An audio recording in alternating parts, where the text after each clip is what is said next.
Hi. Thank you for tuning into the Matty B Files, episode 90. Bitcoin Bonker Boners, the BBB. I'm coming at you from the Yogi Kubo studio. It's dark outside, and I am indeed on my tatami mats. This is a two-part series that focuses on Bitcoin in Tokyo and future IoT products. Usually I like to focus on music. However, part of my job for the past few years has been involved in technology, IT, IoT projects, blockchain technologies, and all of that. And after researching it for 40 hours a week over the period of 2 years, I might have something to say about it. So thank you for tuning in. Today's guest is Cameron Lee of CameronLeeWorldwide.com. He's been on the podcast before, and he started selling politically incorrect t-shirts off of his website, and for a period was accepting Bitcoin as part of his payment. His t-shirts were worn by Gavin McInnes and were featured on InfoWars at some point. So that's also some crypto area of entertainment, is it not? I happen to be a big fan of that. Yeah, go freedom. So basically, recently, Bitcoin is becoming legitimate in Japan.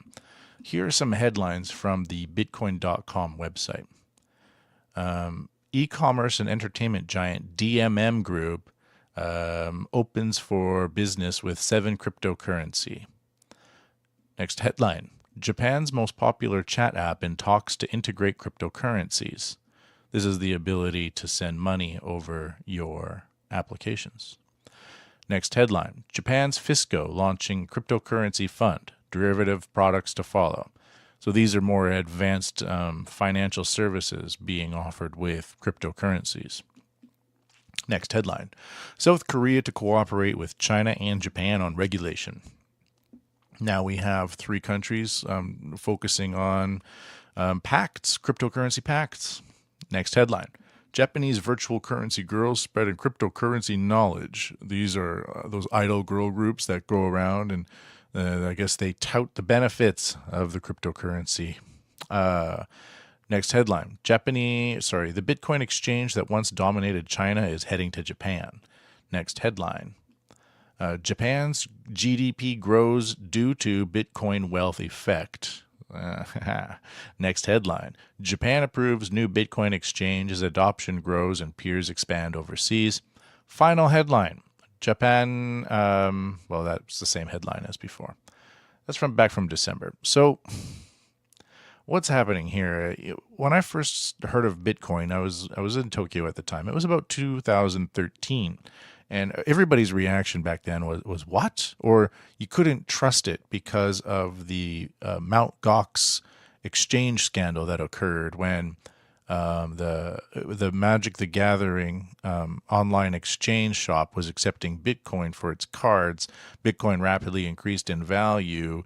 Some of the high-level employees may have laundered a bunch of Bitcoin out of it.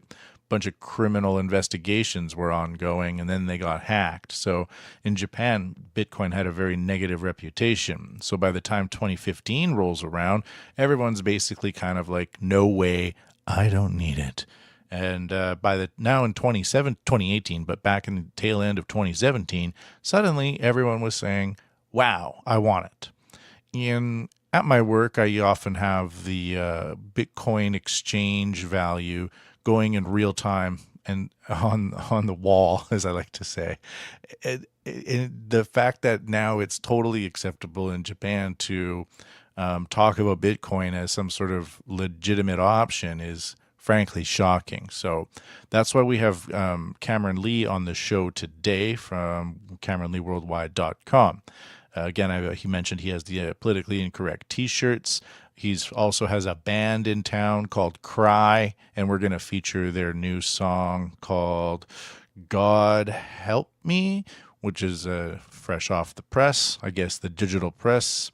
And this episode of the podcast is not a guideline. It's not an endorsement for Bitcoin. It's more like what it's like to live in Tokyo and have Bitcoin and use Bitcoin. What are some reasons and what are some potential future use cases? And we also discuss, Bitcoin forking and all of that, more from a user perspective, we don't get into the whole idea of what is Bitcoin or the history of Bitcoin or any of that.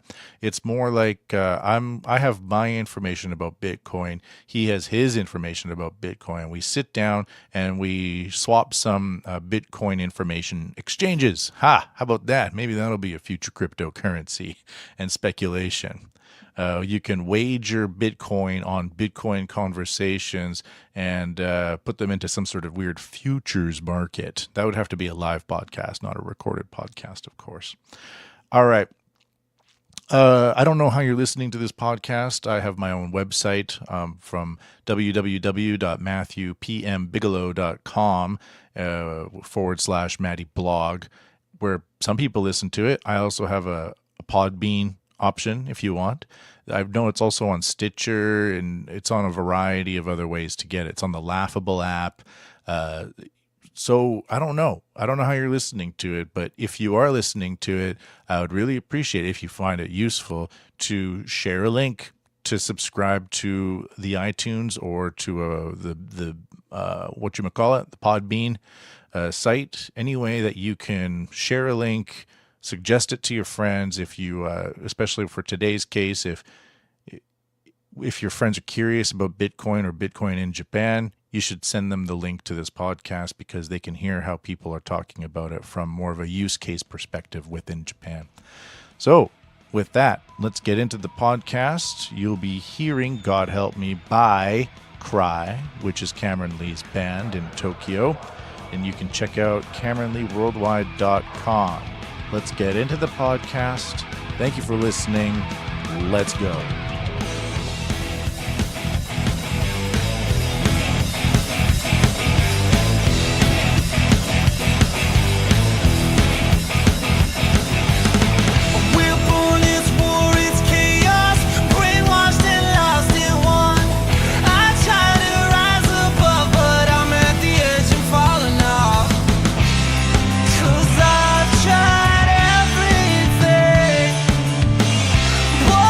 Can't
We are podcasting right now.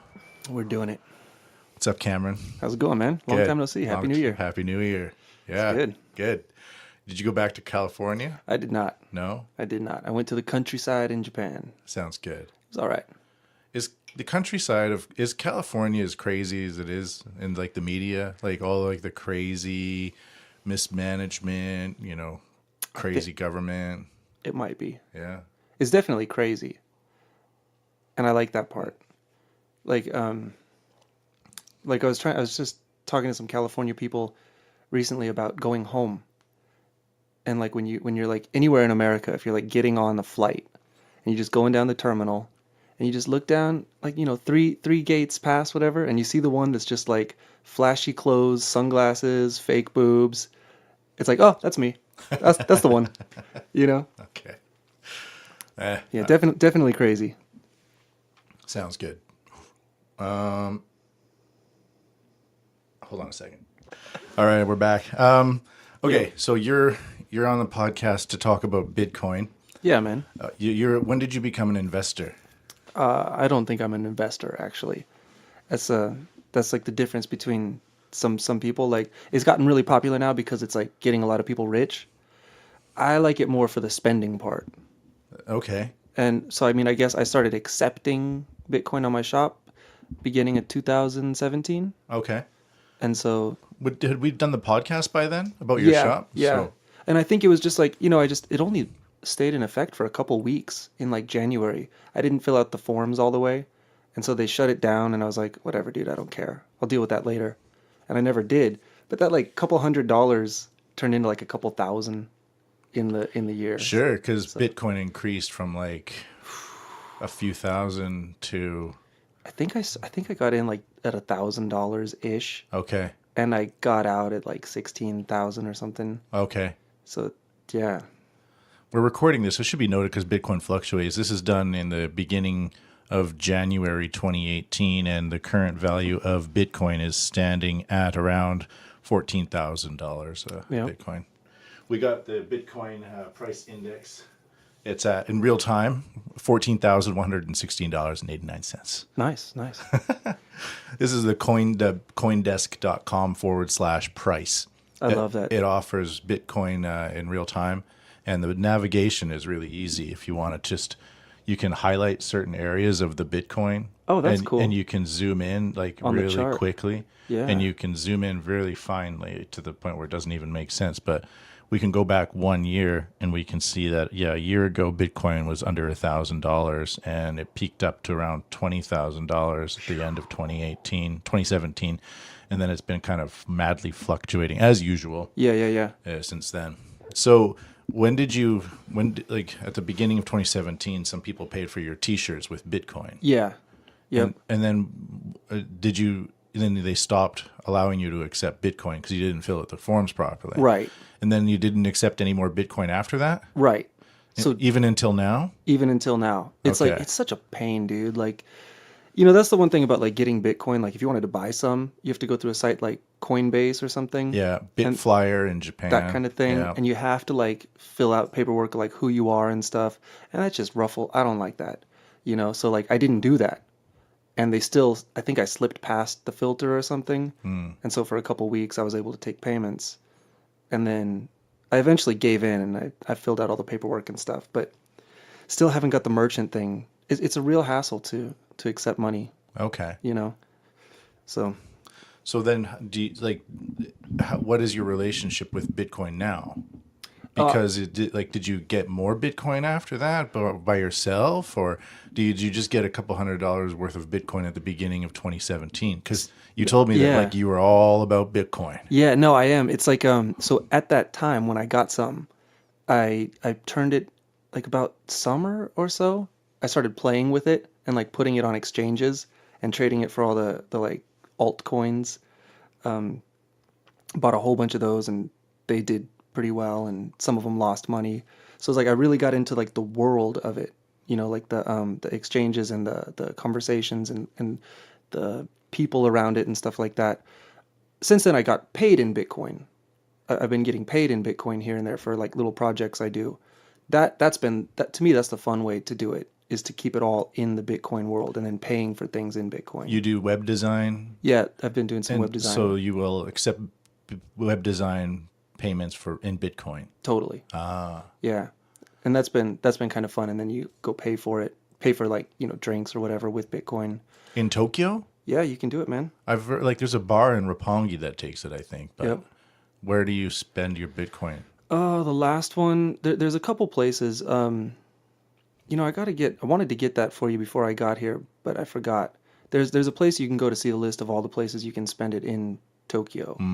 But yeah, there's one in Roppongi, I think Pink Cow or Pink something. Cow accepts it. There's also Yeah. like a brew bar that accepts it. Two dogs Two or something. dogs, something like that. Yeah. A couple of ATMs here and there. Yeah.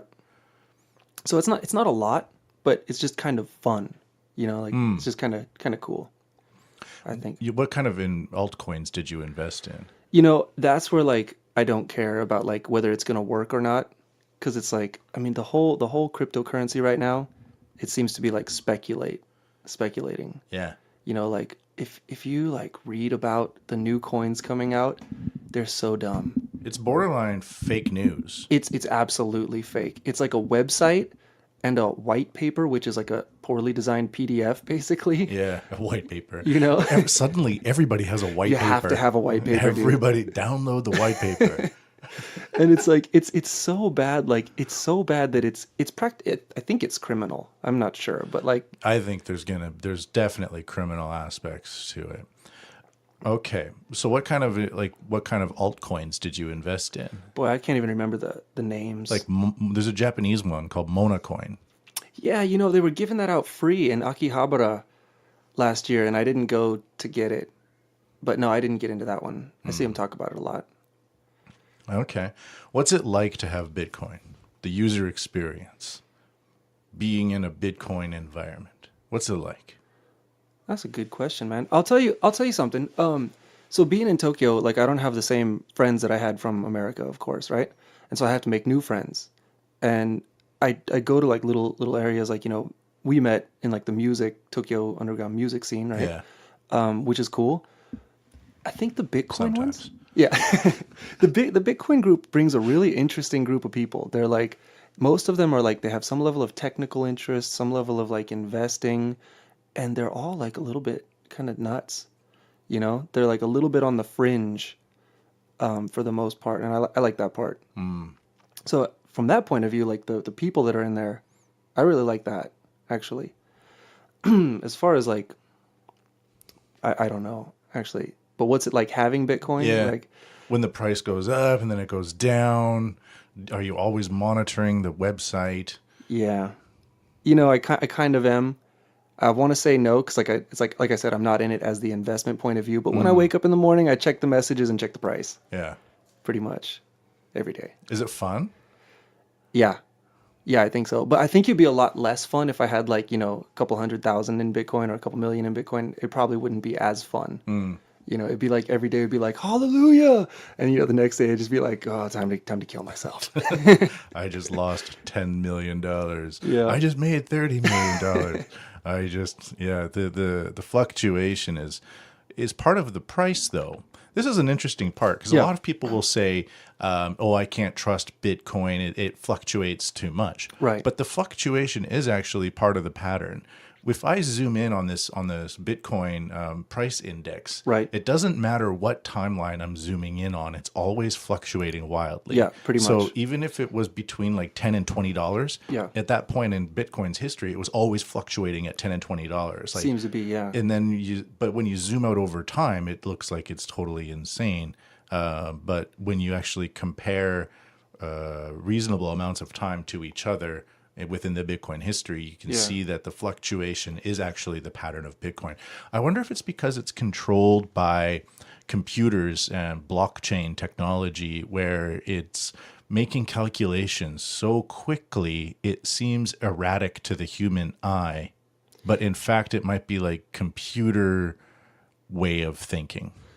I'm not sure, but one thing that I did notice is I did start like these charts are kind of addicting, and so I started looking into I said I don't invest in Bitcoin, but I did start watching the people who do the investment and not analyzing, Yeah.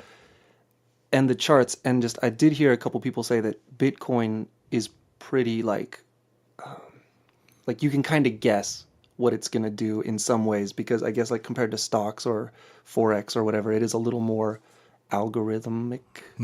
So I don't know, I can't say that, but I've heard people say that, so that could be the case. How often do you meet with the Bitcoin community? Well, lucky for me, there's a by my band practice, they do a meetup a couple times a month, and it's like an hour before my band practice. So I try to go a couple times a month. Where? That's in Kitsune in Shibuya. Do you know? Yeah, it's Shibuya. I don't know, just in Shibuya. It's not too far from the station. It's a bit of a walk. Interesting. How many people usually go? Jeez, I was there last Thursday. It was like I want to say over 100. And I mean, they're from all over the world. Like, not everyone is living in Japan. Some people are just, I'm here from, Amsterdam. I saw there was a meetup, so I came. Some people are just like living for a couple weeks in Tokyo. It's a weird group of people, man, but I like it. Sounds interesting. Like wild free thinkers, Yeah. kind of hodgepodgey. Yeah, like you get a lot of anarchy, anarchists, alternative currency, yeah, just interesting people. Cool. When did you first hear about Bitcoin? Years ago, like, I don't know, I wouldn't say the beginning because I was like 2009, probably like 2012, 13, How did you hear about it? just internet. Internet? Yeah, here and there. What'd you think? I didn't think much of it. It was just more like, oh, neat. That was about it. And then it kind of went away for 5 years. Yeah, I think so. It kind of left the public. I didn't see it anyways. Yeah. I mean, I've been monitoring it because I'm into all things crypto, cryptozoology, kind of the fringe, like what's over the horizon. Nice. You can kind of hear some rustling in the woods. What is that? Right. A lot of people will just outright refuse to believe the fringes, Right. that kind of mysterious. Oftentimes, it's something that's completely explainable. It's Right. not Sasquatch. It's Right. a walking bear, for example. But Right. what's with the stories about the Sasquatch and things like that? So cryptocurrency also piques my interest in the same way. No, And absolutely. it also, like, the internet is becoming so dense with information. It kind of makes sense that like coal crushing into diamonds, Yeah. there's going to be like value in the information. Yeah. And these days with data being a kind of currency that is used by large companies like Google Absolutely. and Facebook, Yeah. it makes sense that there would be like this kind of gold that appears within this universe that Yeah. humanity has created. That is a really interesting way to put it. So it's like Bitcoin is the diamond of crushed information. Yeah. Wonderful. Yeah. And the fact that there's a limited resource like gold, and that the more you mine for it, the less valuable it becomes, and things like that. Yeah. But it's funny you say that, because that's actually how I got back into Bitcoin, got paying attention to it, is I got the fringes. Like I don't know what it was, but just somehow like a couple years ago I just got into conspiracy theories, and like just I love them. Like Yeah. it's so fun. Yeah. As fiction, as entertainment, you know what I mean? There's gems of truth, I'm sure, here and there, but it was just spending so much time going down every rabbit hole, and just you said like most people won't pay attention to the fringe, but I just dove in everything, and it was like I would just like put aside all disbelief, like, oh, that sounds reasonable, like, oh yeah, reptiles living in the moon, okay, I see Sure. where you're coming from, Yeah, I'm why cool with not? that, why Yeah. not, yeah. I don't like the flat earthers though. See, I love it. See, I don't like, because that to me is stupid. It's so bad. It's Like, it's regressively stupid. but let's see, I was thinking about that though. Like, I haven't studied the flat Earth yet because I just haven't been motivated to. But there's this like little part inside me, like I gotta see at least what they're talking about, right? It's nonsense. It's nonsense. But how do you listen to me say, oh, it's reasonable that there's reptiles living in the moon, but the flat Earth is nonsense? Like, I don't understand. Well, for me, we haven't been to the inside of the moon yet, so we don't know that it's not there. That makes sense. That makes sense. Yeah. Right. But like the scientists were killed for saying that the Earth was round. Right, And right, now right, we're right, right. going back to that. Yeah, No, we got to go forward. I gotcha. So there might be some sort of like lizard-looking rocks that are on the inside of the moon. We Right, don't know. right, We just don't know. So that kind of speculation makes sense to me because that's over the horizon. right. I've got another one for you. So the flat Earth, I can't really suspend disbelief. Do you know about gematria? No, It's no. it's where like every letter gets a number, and then so each number you add the letters together, and then that number is supposed to be significant. And if you see people talk about it, they'll just read the news. It'll be like, I don't know, London terror attack. Okay, terror, that's 33. That's a Masonic number. We know that number. Add it all up. And I tried to watch it and I tried to open my mind, but dude, that's a little too far-fetched for me. Yeah, and Shape-shifting aliens, sure. trans-dimensional vampires, fine. I Yeah, can deal with that. they might be out there. But anyways, all this led me to the central banks. Hmm. And then learning about fractional reserve and then finding out that that wasn't a conspiracy theory, but that's actually what's happening. Sure. And then it's like, okay, well, how do we fix that? The Federal Reserve is as private as Federal Express. Exactly. That's Yeah, the yeah. saying. Exactly. So when I found out about that, and that wasn't like just entertainment anymore, it was like, oh, this sucks. Like, this isn't cool. Yeah. So then researching into that and then coming back from there, like some people were saying, like, oh, Bitcoin could be a way around that. And so it seems like that's what got me into crypto. You said that you're more into Bitcoin Cash, Yeah, yeah, right now. BTC. Yeah. So is that the new one? I mean, it depends. Like, Because see, one weird thing for me about the cryptocurrency that really makes me skeptical about it, not the fact that it doesn't have value, because I just said sure, it does, sure. but the fact that it can be forked, which to me Yeah. sounds like somebody just copying and pasting bank records from one document into another and then saying, look, it's real. Yeah, there's a lot of that. And it's happening right now a lot too. There's Bitcoin private, Bitcoin diamond, Bitcoin gold, Bitcoin God. That's one of my favorites. Whoa. Yeah, Bitcoin candy's coming out soon. And basically that is what it is. They're just forking it and trying to capitalize on it. And I'm sure some of them have good intentions, but the thing is the forking part of it, what you're seeing, like this is my belief. I'm not going to say that I know this, but this is how I see it. So with cash, regular money, the government says we're going to have this much. And then they say, "Oh, we're going to print $1 trillion." And you just accept it. That's just what they do. Yeah. Whereas with Bitcoin, if the Bitcoin programmers were to say like we want another million Bitcoin, another group could say we disagree with that. They would have to fork, and then the market would follow the fork that the market wants, which could lead to there being two that go on for eternity, but probably one will. The point, the way it was designed was eventually one will take over the other. So I don't know. Maybe we're just looking at a long process in a small time frame, and it looks like that. But I think it's just the way it evolves is through those forks. But I have the same thing. Yeah. Same thought with you. It's like, well, there's only 21 million, and then you fork it, and now there's more. Yeah. Yeah, It's a copy and paste yeah. approach. There's definitely some of that. Yeah. You look at the coinmarketcap.com where they show the valuation of all the coins. I mean, here's an example of something like that. So like let's say I just programmed this new cryptocurrency, right?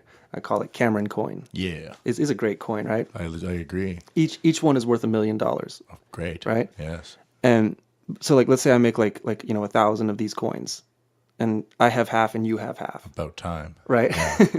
And then one of us sells one to the other for like, let's say, you sell it to me, I give you $1 million. And so the last transaction was $1 million. So now there's $1 million per coin, and there's 1,000 of these. So there's $1,000 million wrapped up in Cameron coin, but that's not real. You know what I'm saying? Oh, that's speculative. Yeah. So the way Yeah, that number yeah, is made yeah. up, the market cap is made up. I don't know. I could be wrong, but I think that's what's happening. Because what if you get really hungry and then you end up selling another coin to somebody else for $50? Yeah. So the price just plummeted. Yeah. So Yeah. So it's like almost like bartering. I don't know bartering enough Bartering to. is exchanging items for items. No, it's not No, like I don't bartering. think so. No, no. So that's a stupid idea. God, man, you ruined it, dude.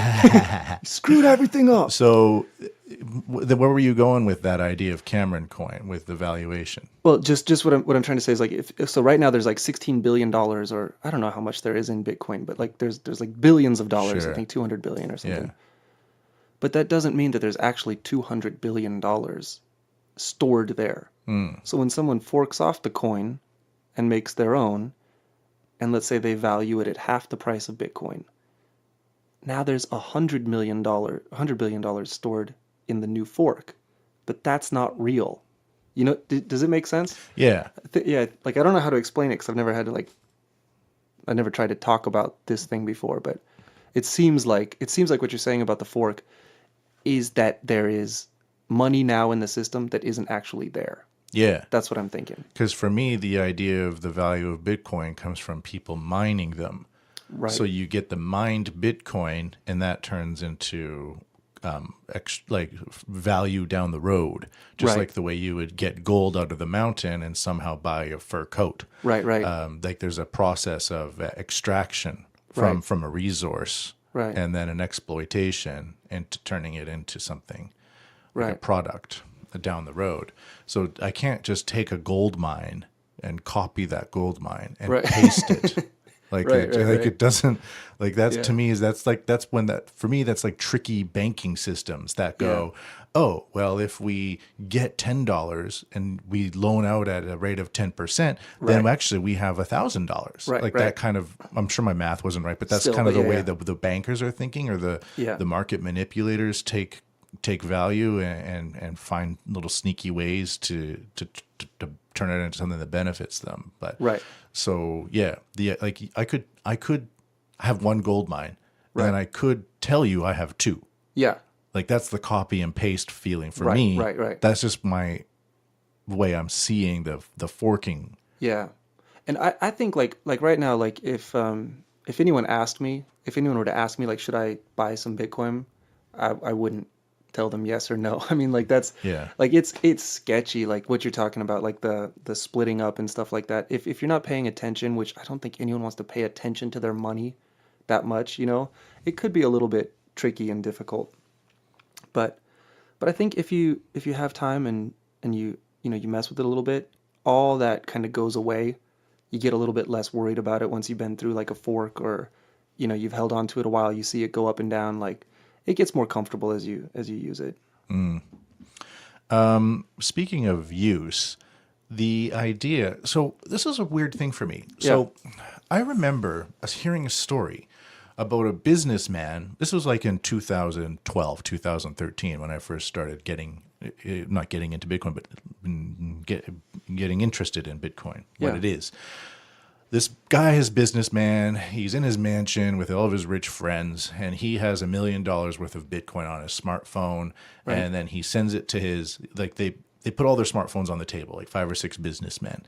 One guy transfers it to another guy, and then they kind of transfer $1 million all around the table Okay. in a very short amount of time. Right. And then it gets back to the original person, and almost no transaction fees have been enlisted into Yeah. it, and it was done in like lightning speed. Right. And so that's why this guy was like, see, we don't need to go to the bank at 2 p.m. Yeah. on our day when we're working. Or if we're mining something, like we're far away from the city, we don't have access to the banking system. Yeah. So it was like this really fast way, free of banks, to transfer money instantly with no delay. Yeah. But then, like now, you try to buy something with Bitcoin. Doesn't it take like a 10-minute confirmation or something like that? So, what is the timing involved here these days? So this is what's been going on the last couple years. It's like the last couple years it's been heated, but it's been going on for before that. Is they call it the scaling debate. There's some computer stuff that they had to change to make it stay fast. Basically, there's more users than the system can handle. Yeah. And so there's like one line of code that they could change, and it would give it a kind of simple upgrade. But there's the people that are controlling Bitcoin right now, the original main Bitcoin the one that you were showing the price there at 14,000. Yeah. The people controlling that code are not letting that happen. And so there's been these agreements like how they can make it so that the transactions stay fast and cheap, and they're just not compromising. That's where the Bitcoin Cash fork came from. That's why I'm into Bitcoin Cash, because I like to be able to use it. I'm not trying to store it. I don't know, man. Like, there are people that compare it to gold. I wouldn't quite go that far. You know what I'm saying? No, I mean, Like, it's a better dollar. It's way better than the dollar. yeah, that I can agree with. Totally. Yeah. But I don't think it's better than gold necessarily. You know what I mean? Like, I'm not super hardcore like that. But anyways, so those guys see it as that, and they've let it get to the point where I think the average transaction cost is like $30, and it's not 10 minutes. It's like an hour, 2 hours. So the system is just getting heavier with more users, and that's adding to. Yeah. So like, where does that $30 go? That goes to the miners. So the miners get when they do their mining, they get an amount of Bitcoin. I want to say like 12 Bitcoins or Right something. now it's 12. It used to be 50. It used to be 100. So Oh, okay. the algorithm is set up. The amount of Bitcoin is released periodically. Yeah. And it releases fewer and fewer Bitcoins Okay. in its timeline. So when it first came out, you could mine thousands of Bitcoins with your laptop. Gotcha. And now it requires, vast centers of supercomputers in China hooked up to Right. hydroelectric dams. Right. Yeah. Okay, so they get their 12 Bitcoins for now, but they also get fees. And the fee that's the different school of thought. The guys that are controlling that $14,000 Bitcoin, they believe that super high fees is okay, and you should only be sending like a couple grand at a time. The Bitcoin Cash guys are like, you should be able to buy a cup of coffee with it and have a 1 cent fee. Now, there's arguments on See, both it sides. should be 5 years ago. It was a tenth of a cent was Yeah. the argument. Yeah. And now, like a 1 cent fee is a huge increase in percentage wise. And now it's $30 and it takes hours. Yeah, it's nuts. It's nuts. I remember. Yeah, it's nuts, man. Where did that came? So the Bitcoin Cash people, BTC, That's BCH. BCH, Bitcoin Cash. Yeah. They are arguing for lower transaction fees. Yeah, but they're not arguing anymore. That was the thing. It's like it was like this long battle going on for a long time, and then in August of last year, they're just like, okay, we're gonna fork. And so now that's where that fork came from. So it's like, and like, I think the argument is pretty much over. It's just like, if you believe in digital gold, go with that. And if you believe in, peer-to-peer cash, go with that. Me personally, I don't like the dollar. I don't like paper money. So I'm hoping to use something better than that. If it came down to like, the Mad Max apocalypse, dude, I think I'd be stockpiling like 22 shells and like, gold probably. So I don't know. I don't really. That's the choice that I. So what was the last thing you bought with Bitcoin? Tonic water. Where? I think Pink Cow. Pink Cow tonic water. Yeah. And how much did you pay? So I actually bought two. Oh. And the first one I paid $5. And the second one was $5, but I forgot to swipe the thing. And by the time I went outside to get a little fresh air, and I saw that I had to swipe, and at that time I paid $4.32. So I actually ripped the guy off because the price went down in that time. But then I think like 3 days later it was up like quite a bit. So it fluctuates. It does. And how much did you get charged to buy that tonic water? 1 or 2 cents. Okay. And how long did it take to confirm? So that's the other thing that the digital gold Bitcoin guys did is they because they knew that the fees were going to get expensive, they gave you the chance to pay more later. So if I try to send you like, $20 and it's like I pay $1 fee, right? And then it's like, okay, that's going to take, 2 weeks to cover. I'm like, all right, forget that. I'll pay $10 fee. I can actually go in and kind of reverse that. I don't really know how that works because I've never done that. But because of that, that means you can't trust the first initial payment. So like if I were to send you some money right now, it would say like, okay, we got it and it's pending. That should happen almost immediately. If it's, within your level of risk, like $5, $20, $100, you might just say like, okay, cool, we're good. But then to actually confirm, it takes, usually like probably like 10 minutes for the first one, and let's say within an hour you can get 3 to 6 confirmations. Let me send you. Yeah, Let me let's send you do some money, that. dude. Yeah, okay. So we're gonna do a little Bitcoin experiment here. Let's see how much it costs and how. Because if you're gonna buy something with Japan is getting ready for Bitcoin. I think so. Yeah. Definitely. Yeah. I've done a lot of research into Bitcoin Really? this year. Oh yeah, it's part of my job. Nice. So I'm like a podcaster, folk musician, but I also built a paperless school at one of the largest tech companies in the world for the people that do satellite patents and put code into the International Space Station and Nice. invest. Some of my students are blockchain engineers. Oh, that's rad, man. So anyways. Why are you talking to me then?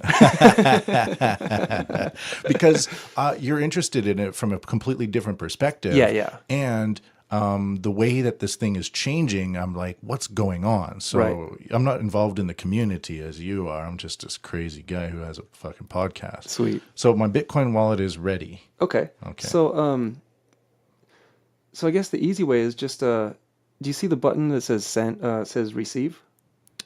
Receive. Yep. Okay. Clicked on receive. Let me take a look at that. I have 0.00. Oh, I got a QR code here. QR code, so I'll scan that. If I put this QR code on my website, can people securely send me money? Yes, sir. Okay. Okay, so I will send you some cash. Because I've been wondering about that. I want to have like a donation system for the podcast. Yeah, I recommend that for anyone, and man. it would just put like the QR code on the website, my website, and people would be able to send like whatever Bitcoin they wanted. Like it Absolutely. There's a value for value system that I think is really interesting. The No Agenda podcast is very much into it, and I don't know about that. it's a podcast that deconstructs U.S. media from like a very neutral perspective, and Nice. it's produced by the listeners.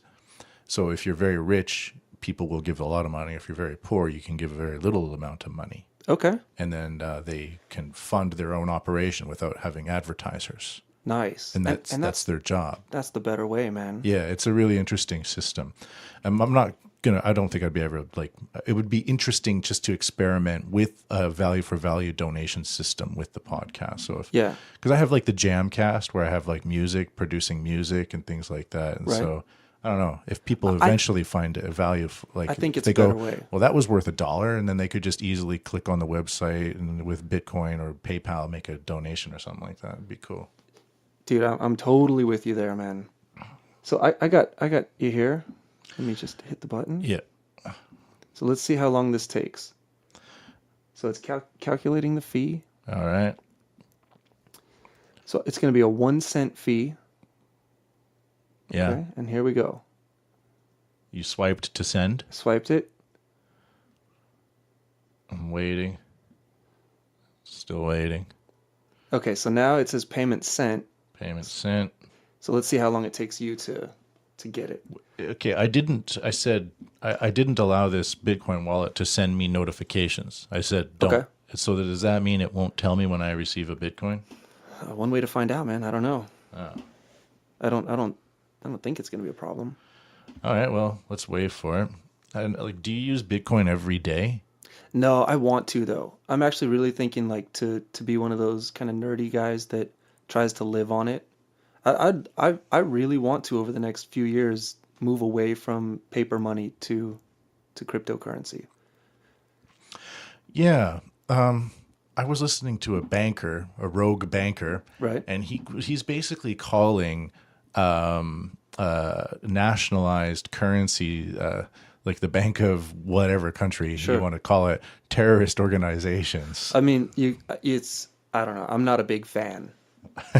And, when they talk about the bubble of Bitcoin, like, have you ever looked at like the map of like US, the graph of US purchasing power, the US dollar purchasing power? No. It's insane. Why? It is insane. So you see that Bitcoin graph you had zoomed out, it's like starts off really small and then it goes whoop. Yeah. You're like, wow, that's a bubble. I would say it's like 6 times the US dollar. It's like the value is just like, it's hard to explain, but just zoom out on a graph of like the purchasing power of the US dollar from like the 1900 to now, Yeah. and you will just crap your pants, dude. I was reading again a George Orwell novel the other day, as Yeah. I kind of do sometimes. Nice. And one of the characters received $50 for a poem in like 1932 or something like that. Okay. And he living in London, and he exchanged it into pounds, and he got about 10 pounds. Okay. So it was $50 for 10 pounds, and Yeah. that was when the character says, "Oh wow, the American economy must be doing very well right Sure. now." Sure. So just even in the 1930s, there was like a 5-to-1 ratio of the Yeah. pound against the dollar. And now, of course, it's maybe about 2 pounds for $1, but it might even be less than that. Yeah. Still haven't received it. So I think there's like, let me see. I think there's like a can you do the thing where you pull it down to refresh it? Oh, yeah. Oh, I got it. Oh, cool. And Bitcoin, I got 0.004 Bitcoin. Okay. $10. You just gave me $10? Yeah, man. Dude. And is that going to cost you $30? No, it cost me 3 cents. 3 No, cents. it cost me 1 cent. So what is this $30 transaction then? We're using Bitcoin Cash, BCH. BCH. If I paid you, we couldn't do this with Bitcoin. And look, there are people really like strung up about either side, like especially with the original ones. I don't blame them if their coin is worth like $14,000. I'd be pretty stoked on it too, but they get really mad when people say this, but we wouldn't be able to do this with that coin. So the one we're looking at here is BTC. Yeah. So what's the BCH? Oh, I think it's about $3,000 today. I have it here. Right now it's valued at, let's refresh this. A lot of dead air. Oh yeah. We should sing a song or something. So I'm seeing 2,700 for a BCH. 2,700 for BCH. All right. And does like if the Pink Cow in Roppongi accepts Bitcoin Cash, Right. can they also accept BTC? See, I don't know. That depends on each place. If I were them, I wouldn't, because you buy a $5 tonic water with a $30 fee. It's insane. That's what I'm trying to say. You wouldn't even get the first confirmation until like I'd say like 8 hours later. So they might accept it. I would be surprised if they did. Okay. That settles that. So anything to add? Oh, anything to add? You know what I gotta say, man. You had great questions that got me thinking and stuff, but that one I'm a blank, Sure. man. A lot of people will complain, going back to the fluctuations. Yeah. Recently in December, this is another reason why I have a lot of confidence in this cryptocurrency, is because I actually see the value in some ways reflecting traditional market trends. When Bitcoin was increasing up to $20,000, that was in December. Okay. That is when traditionally a lot of people spend money. Got it. Right? At the end right. of the year, Right. Christmas time, December is a big spending month. Right. And we can expect a lot of companies to make a lot of money in December, the December rush, as it's called. Right.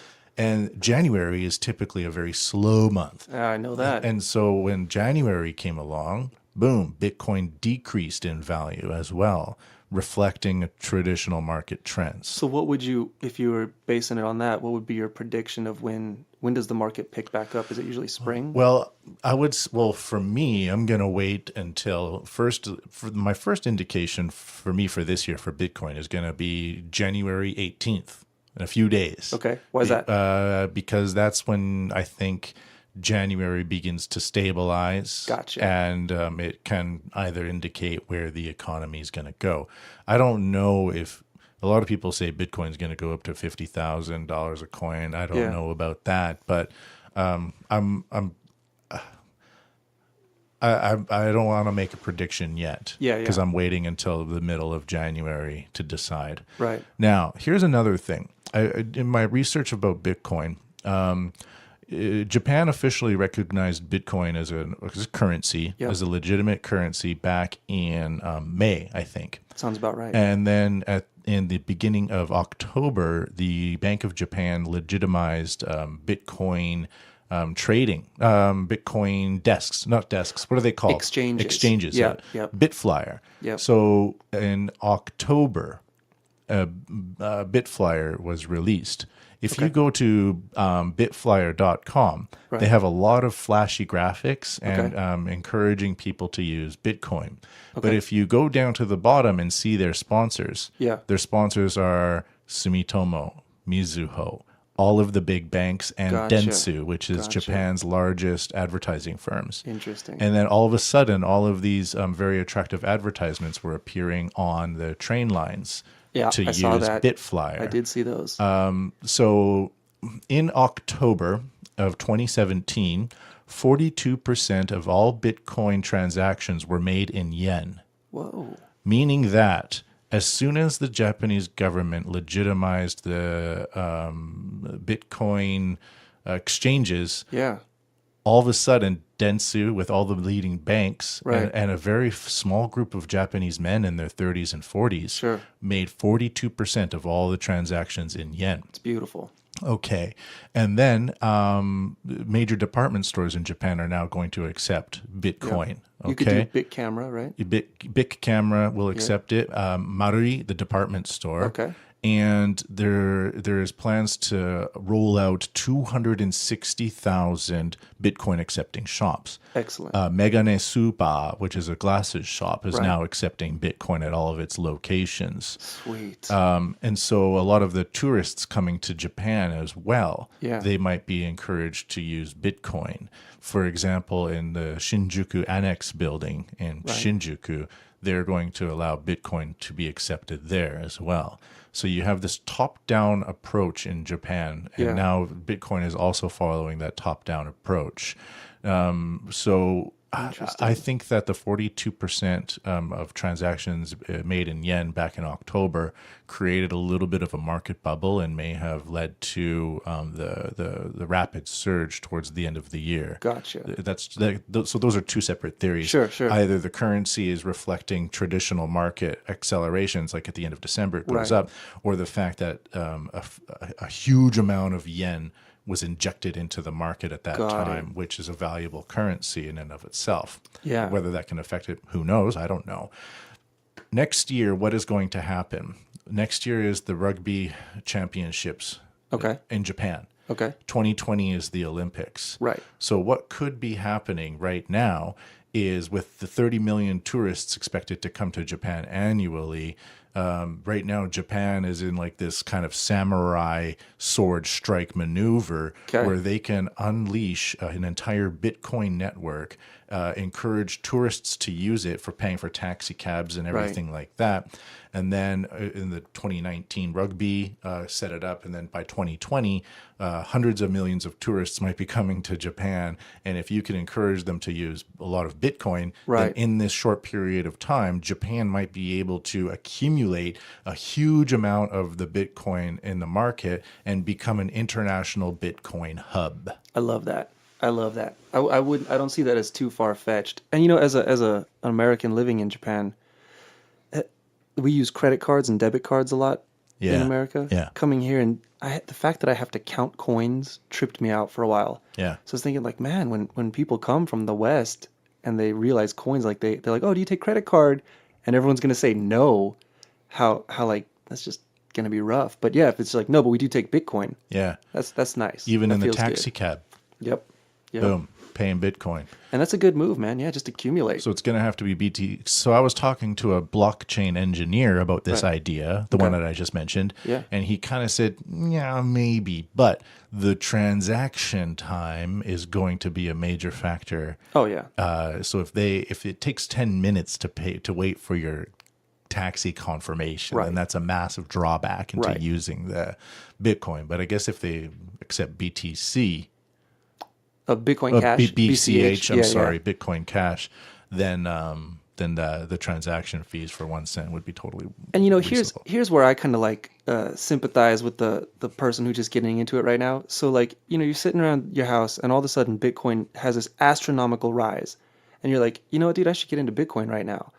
And then if you got into it in like November or December, that means you weren't there for the fork. If you were there for the fork, you get both coins. Yeah. right? So like anyone who's been holding for a while, they shouldn't be too upset. But if you're like, oh, I'm going to get in now that it's, 14,000, 10,000, 20,000, I'm going to get in.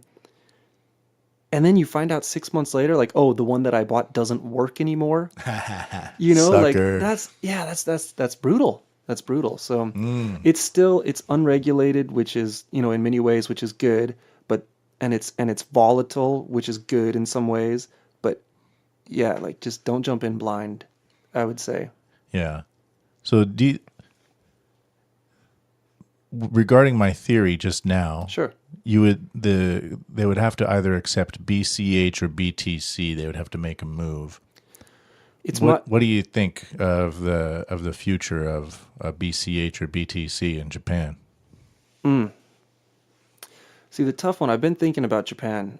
Japan, like they follow a little more. They're a little less individually, So like you said, there was a top-down kind of thing. It's going to take some top people to make that decision. I really don't know. I don't know the future. Personally, I've made my choice. I'm all in Bitcoin Cash. I don't care if the price of Bitcoin goes to $100,000 next year, because if I can't transact it, that's not what I want a cryptocurrency for. So I'm all in Bitcoin Cash for that reason. What's going to happen with the market? I don't know, man.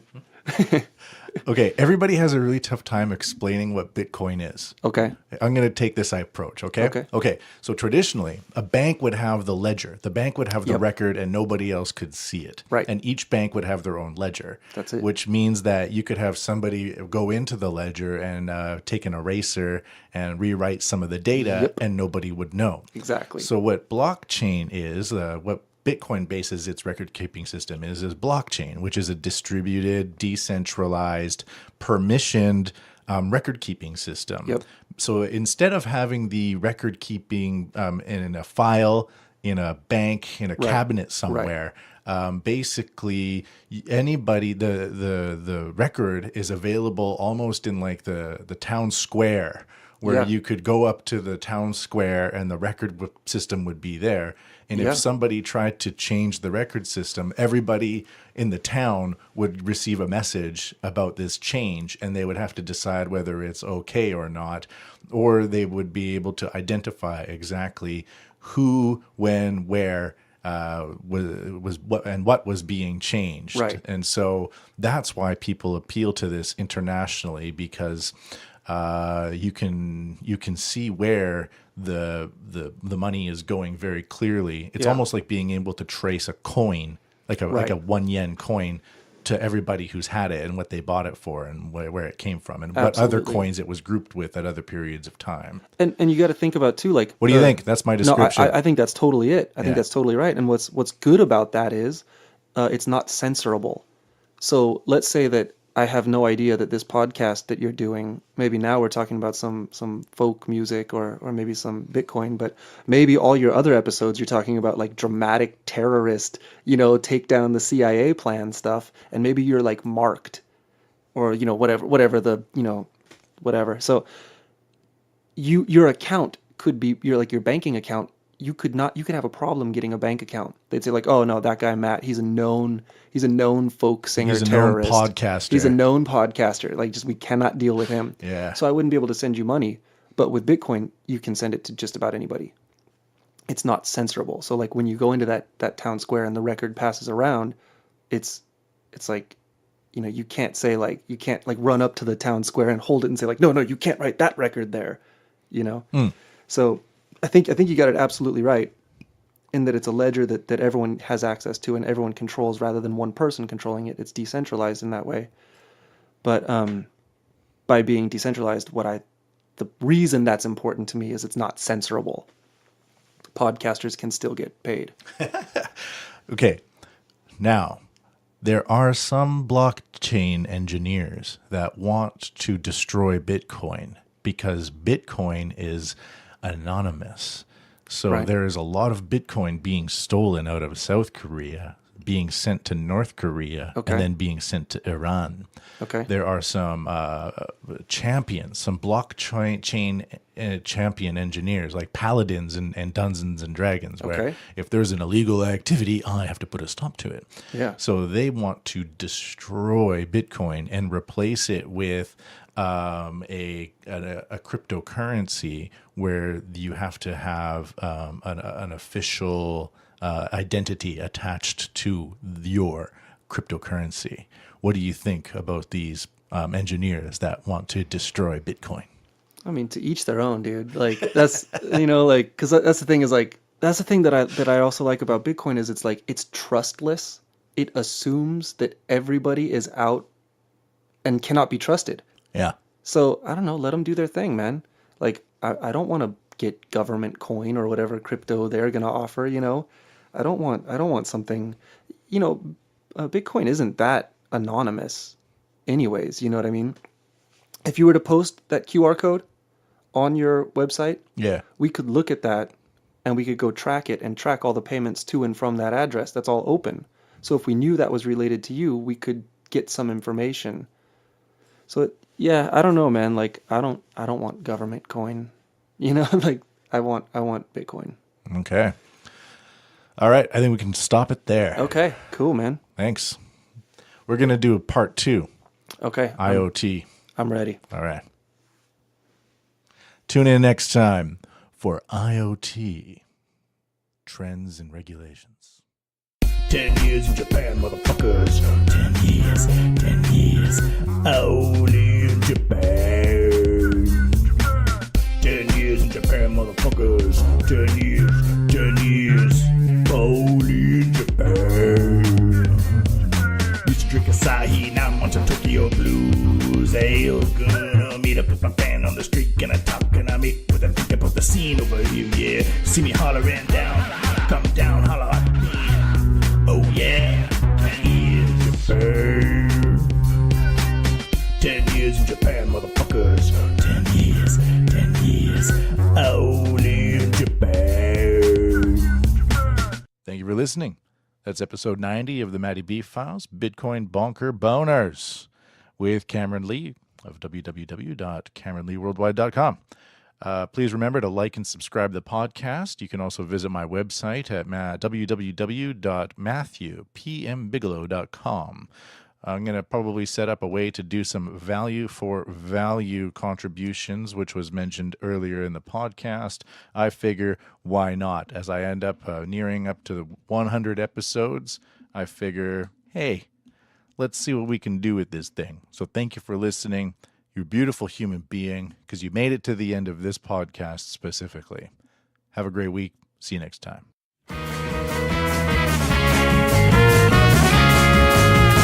アイドホのことは知らないけどアイドホポテトは食べるよみんな食べるからねアイドホ行ったら国立公園で月のクレーター見るんだみんな見てるからねボイシーの近くで何か食べに行こうみんな食べるからねみんな食べるからねホーチミンで会った女の子名前はセブンお気に入りの数字は11僕はいい気分セブン11いい気分チャンビールチャンビールタイのチャンビールちゃんと酔っ払ったよみんな酔っ払おうからねそれで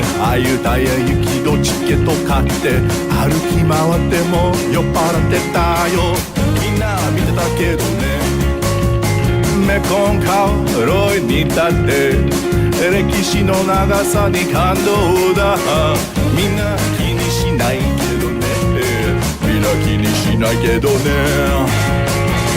ホーチミンで会った女の子名前はセブンお気に入りの数字は11僕はいい気分セブン11いい気分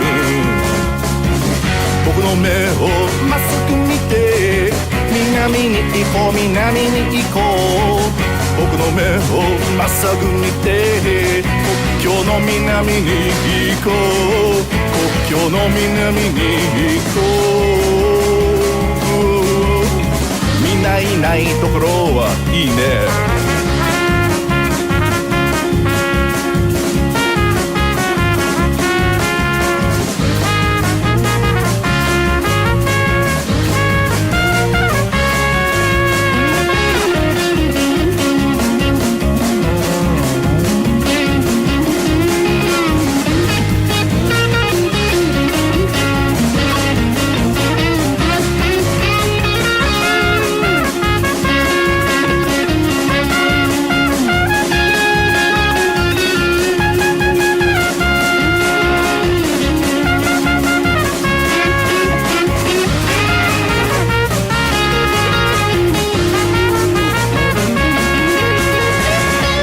ビゲローバと同じビゲローバの宇宙バンガローに一部屋プリーズみんな行きたいでしょプロショの宇宙飛行士とスペースウォーカーパーティーだみんな飲みたいでしょ若者って展望室で地球を見たら地図で見たのと全然違うよみんなびっくりだよねねみんなびっくり